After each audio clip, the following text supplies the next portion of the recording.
account is from 2017. I didn't get the job at Home Depot. I didn't get hired at Home Depot until June of 2019. So in this photo of me as the profile photo on this account is an account from 2017. But in 2017, I wasn't working at Home Depot I didn't have the job at Home Depot back then. I didn't get it until June of 2019. Does Gibson even listen to his stupid nonsense? Why does it matter if the YouTube channel was made in 2017? What's that got to do with using a 2019 photo? Obviously, people can change their avatar photos years later.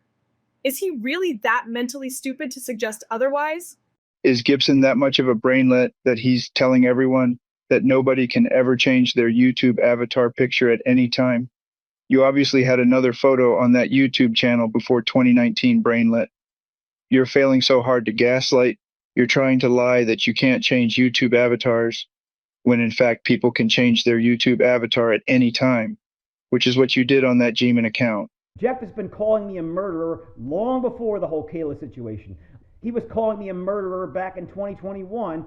And I've known that Gibson's murdered people since 2021, because he revealed that in his memoir, Dreaming in Fascistic Colors, that he killed multiple people. Gibson openly admits to knowing on video that I read his memoir all the way back then, so he's failed for another countless time to fool anyone here. And I had already read the memoir before even hearing Gibson's audiobook, so I gave my girlfriend a trigger warning before I played it. Yeah, we listened to the entire 66 minutes, Gibson. That was the most horrifying thing I've ever heard. It was like the devil himself wrote it. Gibson admitted to killing his Jewish principal by setting him on fire.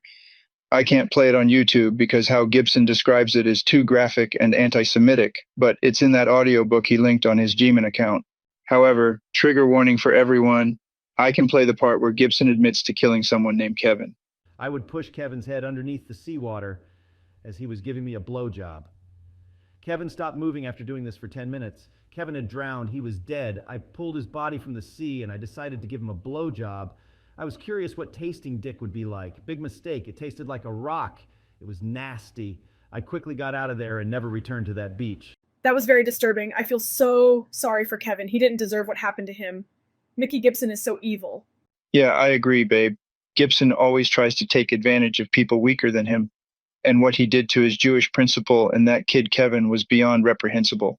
No way, Gibson. I was implying that if you tried to verbally abuse me in front of the police would pounce and arrest you so fast, and you would get another charge on top of your endless criminal charges. That's right. In fact, the irony is, Ron DeSantis, the guy who Gibson kept promoting, is the one who passed a bipartisan law that prohibits any verbal abuse based on gender, race, sexual orientation, or creed. That's in the books. We're fighting back. During a trip to Israel Thursday, Governor DeSantis signed the bill into law. It makes harassing or intimidating someone based on their religion or ethnicity a hate crime. So you can thank DeSantis, Gibson, when you get another charge for your verbal abuse at an innocent woman. And of course, Gibson would threaten to beat up an innocent woman that he cyberbullies. Gibson has openly admitted to beating up innocent women in public. One day walking down the street, I punched a lady from behind, kicked her while she was on the ground, and stole all her money. I used the money to go buy some ice cream from Baskin-Robbins. I actually would repeat doing this over the course of a week, finding old women to beat up and steal from. The jury is totally going to get Gibson convicted. Elliot Rodger, he couldn't pay computer forensics anything. The FBI did not defend Elliot Rodger with computer forensics in court, brainlet. Why are you even bringing him up? The FBI seized his phone and his computer, and they had computer forensics go through his internet history of every single website he ever visited. But the FBI would use the evidence they found on his computer against him in court. You really are losing your mind, Gibson, because everything you try to use as an example to try and help your argument ends up backfiring on you when anyone uses basic reason to completely debunk you.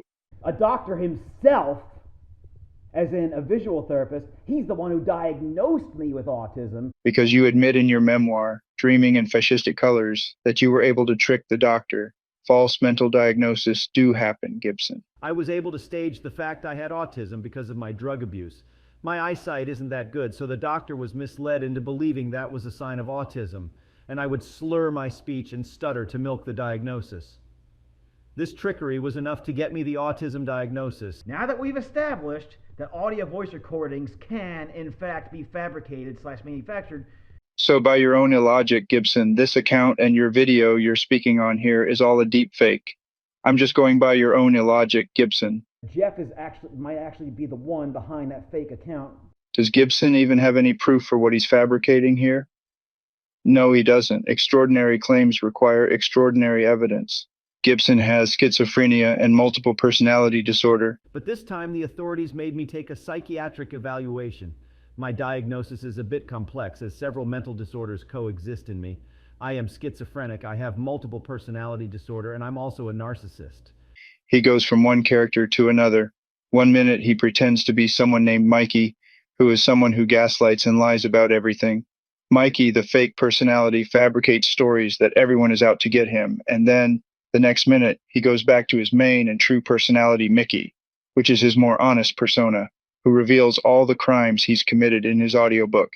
Gibson is like the killer from that movie Split. He has all sorts of personalities that he switches from, and then one of his personalities simply passes blame onto others for his own behavior and actions. You better hope I never find out who you really are, because if I do, you're going to get the beating of your lifetime.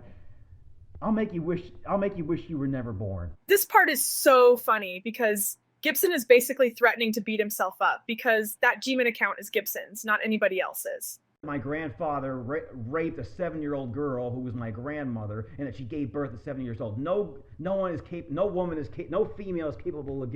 is physically capable of giving birth at 7 years old. No, you're overtly lying here. There are cases of girls as young as 5 who have given birth. Lena Medina was born on September the 27th, 1933 in Ticrapo, Peru. At age 5, her mother, Victoria, brought her to a hospital because her stomach had increased significantly in size. Her parents originally thought Lena was possessed by evil spirits, but upon examining her, Dr. Geraldo Lozada was shocked to find that she was approximately 7 to 8 months pregnant. A month and a half after this diagnosis, on the 14th of May, 1939, Lena gave birth via cesarean section to a baby boy, becoming the youngest known person to have a baby. So again, Gibson, your misinformation is easily debunkable. With all the evidence all online, you can't gaslight. Anyone can fact check your lies.